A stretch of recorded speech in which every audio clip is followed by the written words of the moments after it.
అందరికీ నమస్కారం. అయ్యప్ప స్వామి భక్తులు ముఖ్యంగా మన దక్షిణాది రాష్ట్రాల నుండి ఈ సమయంలో పెద్ద ఎత్తున మాల ధరించి పవిత్ర దీక్ష చేపట్టి శబరిమల వెళ్లి ఆ స్వామి వారిని దర్శనం చేసుకుంటారు. కిందటి సంవత్సరం కేంద్ర మంత్రిగా నేను బాధ్యతలు స్వీకరించిన తర్వాత విమానంలో ప్రయాణం చేసే అయ్యప్ప స్వామి భక్తుల సమస్యలు నా దృష్టికి వచ్చాయి.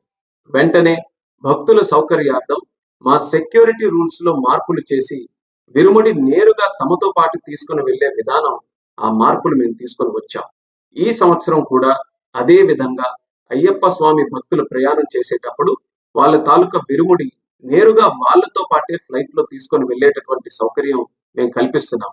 ఇది తక్షణం ఈ రోజు నుండి జనవరి 20 తేదీ వరకు అమల్లో ఉంటుంది.